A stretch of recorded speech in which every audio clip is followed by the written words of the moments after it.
Hello everyone. आइए आज फिर से हम लोगों ने जो कल जहाँ पे टॉपिक को छोड़ा था वहीं से आज स्टार्ट करते हैं। और कल हमने आपको ये पढ़ाया था कि फार्माकोकाइनेटिक क्या चीज़ होती है और फार्माकोडायनेमिक क्या चीज़ होती है।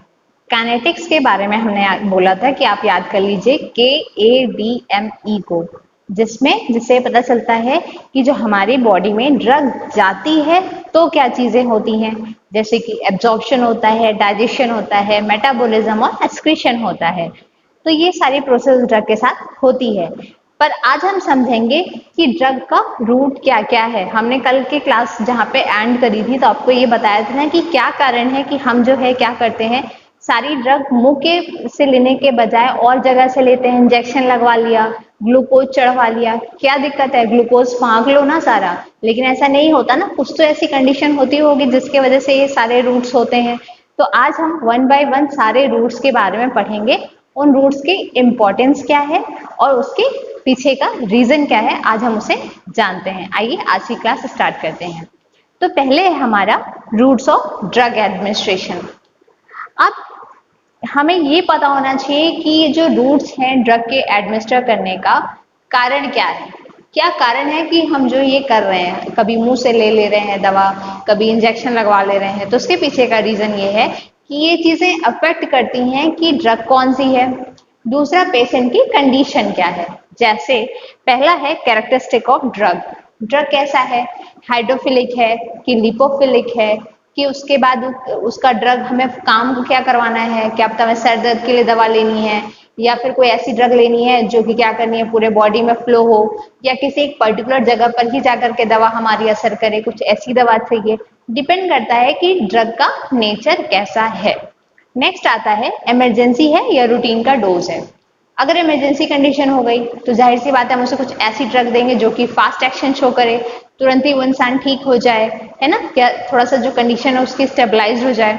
रूटीन डोज है तो उसको स्लो डोज देंगे ताकि धीरे धीरे करके आज खाया कल खाया ऐसे वन बाय वन करके वो ठीक हो, क्योंकि वो उसकी मेंटल कंडीशन सही है। तो डिपेंड करता है पेशेंट की कंडीशन कैसी है। नेक्स्ट आता है ये कंडीशन ऑफ द पेशेंट। ये इमरजेंसी रूटीन हो या फिर कंडीशन ऑफ द पेशेंट, दोनों ही सेम चीज है, पर यहाँ थोड़ा अंतर ये हो गया कंडीशन ऑफ द पेशेंट में कि इंसान को क्या हो रहा है, डायरिया हो गई या वॉमिटिंग हो रही है या अनकॉन्शियसनेस है, यानी कि वो उसे हम कोई भी दवा दे रहे हैं तो वो वॉमिट कर दे रहा है, डायरिया हो जा रही है, तो मतलब ओरली हम उसे दिए जा रहे हैं पर उसे कोई भी इफेक्ट नहीं हो रहा है क्योंकि वो चीज बाहर निकाल दे रहा है। तो ऐसे हम उसे दवा देंगे जो कि उसके सीधे ब्लड सर्कुलेशन में चढ़ जाए। क्यों किसी को डायरिया वरिया होता है तो ग्लूकोज चढ़ाया जाता है, क्यों, क्योंकि वो स्टेबल नहीं होता है, इसकी कंडीशन इस लायक नहीं होती कि वो कोई भी डोज ले रहा है तो उसके पेट में ही जाए, वो सब कुछ बाहर निकाल देता है। तो ये हो गई उसकी कंडीशन। अब डिपेंड करता है, एक चीज हमने यहाँ नहीं लिखी है, एक होता है age of the patient. Patient की एज क्या है, अगर कम एज का है बच्चा तो क्या होगा, उसे हम कम डोज देंगे। अगर बड़े एज का बच्चा होगा तो बच्चा क्या होगा, बड़े एज का इंसान होगा तो उसे हम क्या करेंगे, हाई डोज देंगे। अफेक्ट डिपेंड करता है कि एज क्या है। ठीक है, ये चीज क्लियर हो गई। एक चीज अफेक्ट करती है, effect of the first pass metabolism. ये जो फर्स्ट पास मेटाबॉलिज्म है ये हम समझने के लिए पहले हम इस डायग्राम पर आते हैं। ये होता है हमारा large intestine. Okay, large intestine जब भी हम कोई दवा लेते हैं ओरली तो वो कहाँ जाती है, हमारे हमारे ये इंटेस्टाइन से होते हुए लार्ज इंटेस्टाइन में चली जाएगी लास्टली। ठीक है, लार्ज इंटेस्टाइन के बाद रेक्टम होता है, तो लार्ज इंटेस्टाइन तक हमारी दवा पहुंच चुकी है, यहाँ आ गई है। ओके, लार्ज इंटेस्टाइन में आ गई है तो अब ये दवा जाएगी हेपेटिक पोर्टल वीन से लीवर के थ्रू। हेपेटिक क्या होता है, लीवर होता है, और उससे अगर कनेक्टेड कोई भी वीन जा रही है, कोई चीज पाइप जैसा जा रहा है तो उसे हम बोलेंगे हेपेटिक पोर्टल वीन। तो यहाँ जो ड्रग गई है वो अब जाएगी लीवर में। लीवर में ये जाएगी और इसी लीवर से क्या अटैच होता है, हमारा गॉल ब्लैडर। गॉल ब्लैडर को हमने जी भी लिख रखा है, तो ये गॉल ब्लैडर है और यही इसका कॉमन बाइल डक्ट भी है, क्योंकि गॉल ब्लैडर से क्या सिक्रीट होता है, बाइल जूस सिक्रीट होता है, लीवर से वो भी कनेक्टेड है। तो ये दोनों जो ये वेसल्स बोलें या पाइप, आप नॉर्मल लैंग्वेज में समझ सकते हैं। तो क्या हो रहा है कि लीवर से हमने शुरू शुरू में, सुनिए ध्यान से एक बार फिर से मैं बताती हूँ क्या है, कि हमने क्या किया, दवा लिया, हमारे कहाँ चली गई, लार्ज इंटेस्टाइन में चली गई। लार्ज इंटेस्टाइन में जाने के बाद ये हेपेटिक पोर्टल वीन से होते हुए लीवर में चली जाती है। ओके, जब ये लीवर में जाती है तो लीवर क्या करता है कि ज्यादा से ज्यादा पार्ट दवा का खुद ही एब्जॉर्ब कर लेता है और कुछ ही पार्ट जो होता है वो जाता है हमारे ब्लड सर्कुलेशन में, सिस्टमिक सर्कुलेशन बोल दें या टिश्यू तक पहुंचना बोल दें। तो यही चीज है कि क्या होता है कि ज्यादा ज्यादा ये खुद एब्जॉर्ब कर लेता है, कुछ पोर्शन ये वापस से भेज देता है। तो ये जो भेजा इसने, हमने तो दवा ज्यादा ही सी खाई तो कुछ ही डोज जो है बॉडी में जा रहा है। तो यही होता है फर्स्ट पास इफेक्ट, जो कि ज्यादातर किसमें देखने को मिलता है, जो दवा हम ओरली लेते हैं, क्योंकि ओरल वाली ही दवा जाती है हमारे लार्ज इंटेस्टाइन में और वहां से चली जाती है लीवर में। तो ये होता है फर्स्ट पास इफेक्ट।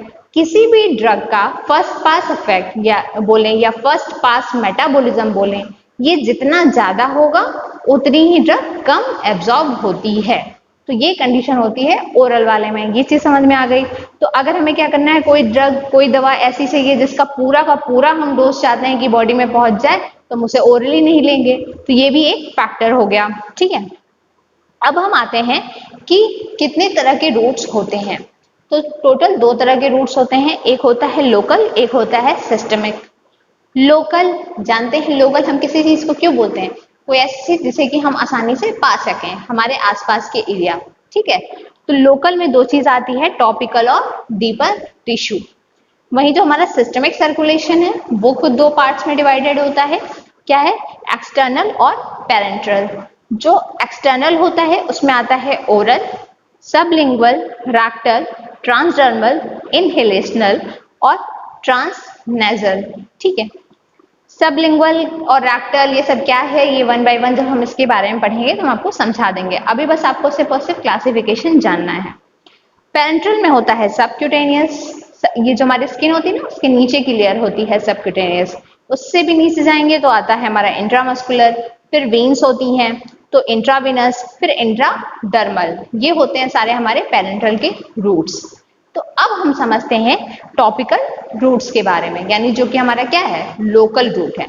तो टॉपिकल क्या होता है, टॉपिकल वो होता है स्किन और म्यूकस मेम्ब्रेन। ये जो हमें स्किन पे जब कभी कोई घाव हो जाता है, कोई लेजन हो जाता है, तो हम क्या करते हैं, जब हम सुपरफिशियली कोई भी क्रीम लगा लिया, कोई कोई स्प्रे छिड़क लिया, तो ये जो हम कर रहे हैं, लोकली कर रहे हैं, ये हमारा टॉपिकल है। और जब हम इसके भी अंदर चले जाएंगे तो वो होता है हमारा उससे भी नीचे डीपर टिश्यू। पहले हम ये स्किन पे पहुंचे, स्किन के बाद हम म्यूकस मेम्ब्रेन पे भी अपनी दवा जब कर रहे हैं। म्यूकस मेम्ब्रेन हमारे कहाँ कहाँ पाई जाती है, आंख में पाई जाती है, नोज में पाया जाता है, ईयर में पाया जाता है। तो जब हम ऐसी कोई ड्रॉप्स बना रहे हैं या ऐसी कोई चीज बना रहे हैं जो कि कहाँ ट्रीटमेंट कर रही होगी, आईज वगैरह में ट्रीटमेंट कर रही होगी, तो वो सारी हमारी आती है टॉपिकल में। टॉपिकल के बाद आता है लोकल ही, वो है हमारा डीपर टिश्यू। सरफेस है, टॉपिकल है, इससे भी जब हम नीचे जाएंगे तो हमारा आता है deeper tissue. Deeper tissue 4 parts में डिवाइडेड होता है। क्या क्या, इंट्रा आर्टिकुलर इंजेक्शन, जो कहाँ दी जा सकती है, जॉइंट्स में। जॉइंट्स हमारी कहाँ है, ये है जॉइंट्स, पैर में जॉइंट्स होता है। ठीक है, तो ये सारे हमारे जॉइंट्स हैं, यहाँ पर हम जो इंजेक्शन देते हैं उसको बोलते हैं इंट्रा आर्टिकुलर। ओके, नेक्स्ट आता है इंट्रा आर्टीरियल इंजेक्शन। आर्टीरियल है तो कहाँ दिया जाएगा, आर्टरीज में दी जाएगी। आर्टरीज कहाँ पाया जाता है, हमारे हार्ट से, हार्ट से कनेक्टेड होती है ना आर्टरीज, ब्लड का वो इनफ्लो आउटफ्लो सब उससे होता है। तो आर्टरीज में जब इंजेक्शन देते हैं तो वो हो गई हमारी इंट्रा आर्टीरियल। नेक्स्ट आता है इंट्राथीकल इंजेक्शन। इंट्राथीकल इंजेक्शन कहाँ देते हैं हम, सीएसएफ में देते हैं। सीएसएफ क्या है, सीएसएफ सेरेब्रो स्पाइनल फ्लूइड होता है, जो कहाँ पाया जाता है, हमारे ब्रेन में और स्पाइनल कॉर्ड में पाया जाता है। ये क्या काम करता है, कुशन का काम करता है। जैसे कि कभी जर्क लग गया, नहीं हम कुछ भारी चीज उठाते हैं तो क्या होता है, जर्क सा लगता है, तो ये जो हमें प्रोटेक्ट करता है ना, ये हमारे, क्योंकि अगर हमारा ये स्पाइनल कॉर्ड और ये ब्रेन डैमेज हो जाएगा ना, तो उसको प्रोटेक्ट, ये बहुत ही बेनिफिशियल पार्ट होता है, ये हम जानते ही हैं। तो उसको प्रोटेक्ट करने का काम, एक तकिए का काम कौन करता है, ये सीएसएफ करता है। और जब हमें सीएसएफ में इंजेक्शन देना होता है तो उसको बोलते हैं हम इंट्राथीकल इंजेक्शन। नेक्स्ट आता है रेट्रोबल्बल इंजेक्शन। रेट्रोबल्बल इंजेक्शन कहाँ देते हैं, कि ये जो हमारा आई बॉल होता है ना, उसके पीछे जब इंजेक्शन देना होता है, जब कभी कोई आई की डिजीज जाती है तो आई बॉल के पीछे से इंजेक्शन देते हैं, तो वो जब वहां पे हम इंजेक्शन देते हैं तो वो होता है हमारा रेट्रोबल्बल इंजेक्शन। ओके, इतनी चीज क्लियर हो गई। टॉपिकल के बारे में पता चल गया, सॉरी लोकल के बारे में पता चल गया। टॉपिकल होता है, डीपर टिश्यू होता है। टॉपिकल में हमने क्या पढ़ा, स्किन पढ़ा, म्यूकस मेम्ब्रेन पढ़ा। फिर आता है हमारा डीपर टिश्यू। डीपर टिश्यू में 4 तरह के इंजेक्शन पढ़ लिए, वो इंजेक्शन जो कि हम जॉइंट्स पे दे सकते हैं, आर्टरी पे दे सकते हैं, सीएसएफ पे दे सकते हैं, और नेक्स्ट है हमारा आई बॉल के पीछे दे सकते हैं। इतनी चीज क्लियर हो गई। अब हम समझते हैं सिस्टमिक सर्कुलेशन के बारे में कि सिस्टमिक सर्कुलेशन तक अगर हम कोई ड्रग ले रहे हैं तो वो किस किस रूट से जा सकती है हमारे सिस्टमिक सर्कुलेशन में। ओके,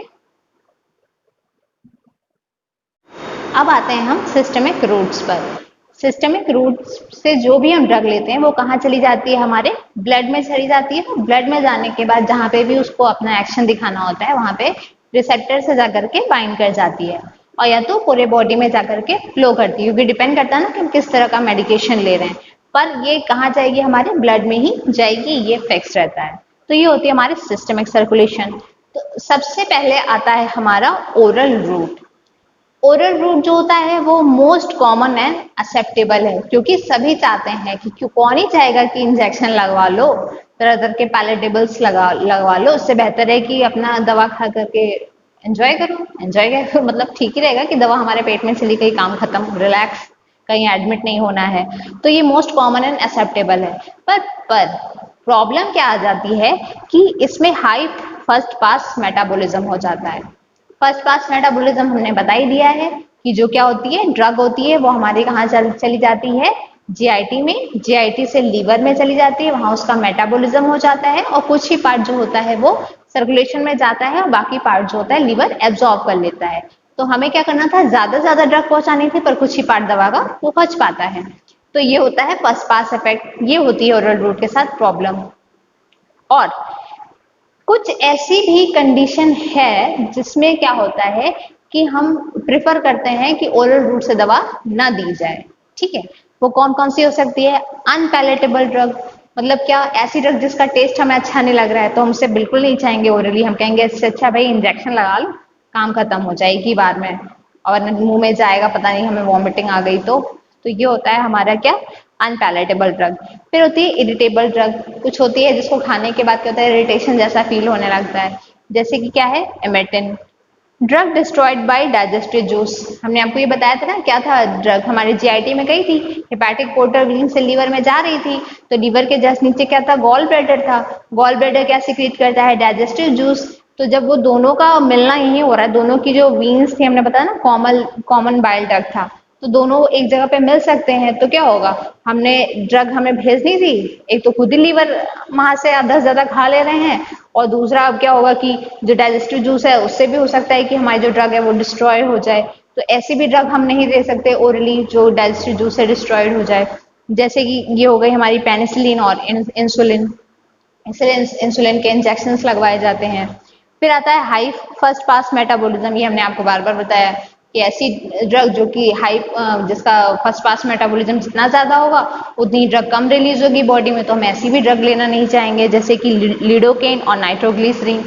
नेक्स्ट आता है ड्रग्स नॉट एब्जॉर्ब ओरली, ऐसी ड्रग जो कि ओरली एब्जॉर्ब ही ना होती हो, उसका एब्जॉर्प्शन दूसरे तरीके से होता हो, ऐसी भी ड्रग हम नहीं ले सकते, जैसे कि अमीनोग्लाइकोसाइड और स्ट्रेप्टोमाइसिन, ये ओरली एब्जॉर्ब नहीं होती है। ठीक है, तो ये सारी इसकी कंडीशन हो गई कि क्या क्या किस किस कंडीशन में हम ओरली दवा ले सकते हैं, और उसके क्या डिसएडवांटेज भी हो सकते हैं। तो ये चीज हमें क्लियर हो गई। अब हम आते हैं हमारे सबलिंगुअल और बक्कल, ये भी एक सिस्टमिक रूट का ही पार्ट है। सबलिंगुअल को हम बिलो टंग बोल सकते हैं, क्योंकि जो हमारा टंग होता है ना उसके नीचे वाले एरिया होता है सबलिंगुअल। फिर जो बक्कल है वो बिलो चिक और गम पाया जाता है। ओके, मतलब उस एरिया को बोलते हैं हमें बक्कल। अब जो सबलिंगुअल और बक्कल है उसमें क्या होता है, लीवर बाईपास हो जाता है, क्योंकि एक सिस्टमिक सर्कुलेशन है ना। तो और फिर उसके बाद अलग है, जो हमारा ओरल है उससे अलग है, ओरल रूट दूसरी तरफ जाता है हमारा, डायरेक्ट कहाँ जाता है, हमारे जीआईटी में जाता है। पर ये क्या है, डायरेक्ट जीआईटी में नहीं जाएगा, ये सीधे हमारे टंग से होता हुआ चला जाता है। तो ये क्या है, अलग है, तो अलग है तो इसका भी रूट ही पूरा अलग हो जाएगा। तो इसमें लीवर बाईपास हो जाएगा, तो फर्स्ट पास मेटाबॉलिज्म का झंझट ही खत्म। नेक्स्ट है ये नॉन इरिटेटिंग और लिपिड सॉल्युबल ड्रग जो है इसके थ्रू एडमिनिस्टर कराई जाती है। जो वाटर सॉल्युबल होती है, लिपिड सॉल्युबल होती है, वो कई तरह की चीजें होती हैं, आपको बाद में पता चलेगी कि ड्रग कई तरह का होता है, लिपिड सॉल्युबल होता है, वाटर सॉल्युबल होता है, कुछ जो होती है साइटोप्लाज्म से रिलीज हो जाती है, पूरे बॉडी में फैल जाती है, कुछ के लिए हमको लाइपोसोम का यूज करना पड़ता है। ये सब चीजें आपको बाद में समझ में आएगी, बस अभी आप इतना जान लीजिए कि जो लिपिड सॉल्युबल ड्रग होती है वो इससे हम इंसर्ट करा सकते हैं, इसे हम एडमिनिस्टर कर सकते हैं, ठीक है। फिर होता है हमारा रैक्टल। रैक्टल भी क्या है, एक सिस्टमिक रूट है। तो जो रैक्टल है वो कहाँ पाया जाता है, हमारा रैक्टम ही होता है। कहाँ पाया जाता है, हमारा जो लार्ज इंटेस्टाइन है उसी के लास्ट वाले पोर्शन में रैक्टम पाया जाता है। इससे हम जो है ड्रग है दो तरह की दे सकते हैं, एक होता है एनिमा, एक होता है सपोजिटरी। एनिमा क्या चीज होती है, इसमें हम क्या करते हैं, इंजेक्शन देते हैं रैक्टम एरिया में, इंजेक्शन देते हैं, और इंजेक्शन देने पे क्या होता है कि वो वहां से फिर हम ड्रग को रैक्टम के साइड में इंट्रोड्यूस करा देते हैं। और इंजेक्शन जो हम पहले दे रहे हैं वो कैसा हो सकता है, लिक्विड हो सकता है, गैसेस हो सकता है। मतलब जो भी इंजेक्शन के थ्रू हम दे रहे हैं उसमें लिक्विड इंसर्ट करा सकते हैं या गैसेस फॉर्म में ड्रग एडमिनिस्टर करा सकते हैं। तो ये हो गया हमारा एनिमा। सपोजिटरी क्या होता है, सपोजिटरी एक दवा होती है जो कि क्या होती है कि बॉटम साइड में इंसर्ट कराई जाती है। उसका शेप कोन भी हो सकता, मतलब सर्कल भी हो सकता है, कोन भी हो सकता है। वो शेप कोई भी हो, काम उसका एक ही होता है। तो अगर मान लीजिए कोन शेप का ही है तो वो क्या करते हैं, उसे बॉटम साइड में इंसर्ट कराते हैं। फिर कुछ टाइम बाद वो मेल्ट हो जाता है, मेल्ट होने के बाद वो डिफ्यूज हो जाता है, और जहां भी उसको अपना एक्शन शो करना होता है वो अपना एक्शन वहां पे दिखा देता है। पर उसका प्रोसीजर यही होता है कि वो रैक्टम साइड में ही इंसर्ट कराते हैं, मतलब कि हमारा जो बॉटम एरिया है वहां से इंसर्ट कराते हैं, फिर वो बॉडी में जाकर के मेल्ट हो जाती है और फिर डिफ्यूज हो जाती है। तो ये तो हो गया हमारा रैक्टल। अब हम समझते हैं और भी सारे जो सिस्टमिक रूट्स हैं उनके बारे में। और नेक्स्ट है क्यूटेनियस। क्यूटेनियस भी क्या होता है कि जो स्किन होती है वही होता है, स्किन के थोड़ा सा नीचे नीचे पोर्शन में हम ड्रग देते जा रहे हैं, तो उससे भी नीचे जो है हमारा आता है क्यूटेनियस। क्यूटेनियस से जो हमें हाईली लिपिड सॉल्युबल ड्रग देते हैं, हाईली लिपिड सॉल्युबल दे रहे हैं। इससे पहले जब हम नॉर्मल लिपिड सॉल्युबल ड्रग दे रहे थे तो कहाँ से दे रहे थे, सबलिंगुअल और बक्कल कैविटी के थ्रू दे रहे थे, बक्कल से दे रहे थे, ठीक है। मतलब चिकन गम में रख ले रहे थे या बिलो द टंग रख ले रहे थे, तो वैसे हम ड्रग दे रहे थे, ठीक। जब हमको हाईली लिपिड सॉल्युबल ड्रग देना है तो हम किसके थ्रू देंगे, ये इसी क्यूटेनियस के थ्रू देते हैं। अब इससे हम क्या देते हैं, ट्रांसडर्मल पैच अप्लाई करते हैं और धीरे धीरे वो स्किन के थ्रू हमारे पूरे ब्लड में फैलती चली जाती है। अब समझते हैं कि ट्रांसडर्मल पैच क्या चीज होती है। ये जो ट्रांसडर्मल पैच है वो एक बैंडेज के जैसे ही होता है। उसे क्या होता है, स्किन पे ऐसे अप्लाई कर देते हैं, हमने वो जैसे उसका प्लास्टिक नहीं वो कागज होता है फाड़ दिया और लगा लिया, तो उसको हम लगा लेते हैं और धीरे धीरे धीरे करके वो हमारे पूरे बॉडी में ड्रग फैलती रहती है, और थोड़ा बहुत ही स्लो स्लो स्लो स्लो फैलती है। मैंने बताया ना दो तरह की कंडीशन होती है, डिपेंड करता है इंसान जो है कॉन्शियसनेस खत्म हो गई है या कॉन्शियस में है। तो ये इसको दे दिया, अब ये कॉन्शियस हो या जो भी हो उसकी कंडीशन, तो धीरे धीरे जो भी मेडिसिन है वो पूरे बॉडी में फैलती चली जाएगी ब्लड के थ्रू। तो ये हो गया हमारा क्यूटेनियस। कौन कौन सी ड्रग हम इस तरह से दे सकते हैं ट्रांसडर्मल पैच की तरह, वो है fentanyl, nicotine, hyoscine. Clear. Next आता है हमारा इनहेलेशनल। इनहेलेशनल हम जानते हैं ना, इनहेल करना। तो जब हम इनहेल के थ्रू कोई ड्रग लेते हैं, कोई चीज ऐसे इनहेल कर लिया, तो वो ड्रग होती है हमारी इनहेलेशनल। और इनहेलेशनल किसके थ्रू होती है, ये अल्वुलाई के थ्रू होती है। अब अल्वुलाई क्या चीज होती है, हमारे पास क्या है, दो लंग्स होते हैं। दो लंग्स होते हैं तो क्या होता है, वो उसका जब आप कभी स्ट्रक्चर देखिएगा तो क्या होता है, उसमें ब्रोंकियल ट्यूब्स लगी हुई होती हैं। ब्रोंकियल ट्यूब्स में से अगर जैसे एक लंग ये है, एक लंग ये है, इसमें भी ब्रोंकियल ट्यूब है, इसमें भी ब्रोंकियल ट्यूब है। तो जब हम लास्ट में जाएंगे तो कम से कम 700 मिलियन अप्रॉक्स इसमें भी अल्वुलाई पाई जाएगी, 700 मिलियन अप्रॉक्स इसमें भी अल्वुलाई पाई जाती है। तो इन अल्वुलाई का क्या काम होता है, गैसेस एक्सचेंज करने का। जैसे क्या होता है, हम ऑक्सीजन लेते हैं, ऑक्सीजन लंग से जाएगी और पूरे बॉडी में फैल जाएगी, ठीक है।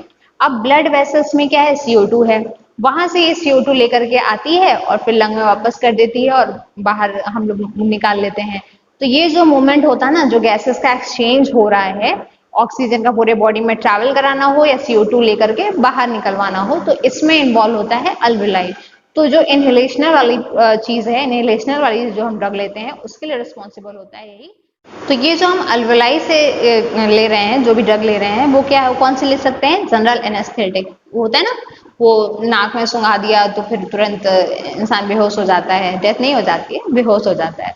तो वो हो गई हमारी जनरल एनेस्थेटिक। नेक्स्ट आता है नेजल। नेजल में क्या होती है, म्यूकस मेम्ब्रेन।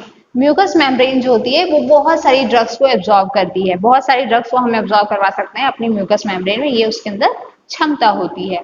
जैसे कि इससे हम वो अपने बॉडी में ले सकते हैं, वो है गोनाडोट्रोपिन रिलीजिंग हार्मोन एगोनिस्ट।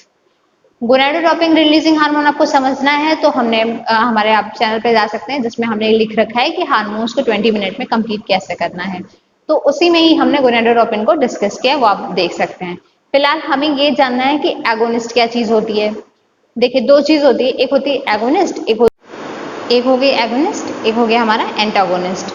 जो एगोनिस्ट होता है वो क्या करता है, पर्टिकुलर रिसेप्टर पे जाकर के ही बाइंड करता है, और जो एंटागोनिस्ट है वो क्या करता है, जिस रिसेप्टर पे एगोनिस्ट बाइंड करता उसी रिसेप्टर पे जाकर के ये बाइंड करता है, और जो नेचुरल हमारा एगोनिस्ट होता है उसके रिसेप्टर को ये ब्लॉक कर देता है, क्योंकि खुद जाके बाइंड हो जाता है।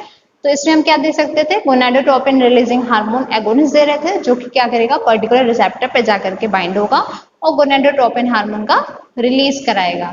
ये सारी चीजें हो गई। अब कल की क्लास में हम ये पढ़ेंगे कि क्या क्या रूट है जो उन ड्रग्स के जो कि हम पेरेंटरल दे सकते हैं। कुछ ऐसी चीजें होंगी जो किसमें हम दे सकते हैं, कॉन्शियसनेस में दे सकते हैं, और कुछ जो होंगी अनकॉन्शियसनेस में देते हैं। तो डिपेंड करता है कि पेशेंट की कंडीशन कैसी है। तो चलते हैं कल की क्लास में, कल का इंतजार करते हैं और सब चीजों के बारे में अच्छे से समझते हैं। तब तक के लिए बाय बाय।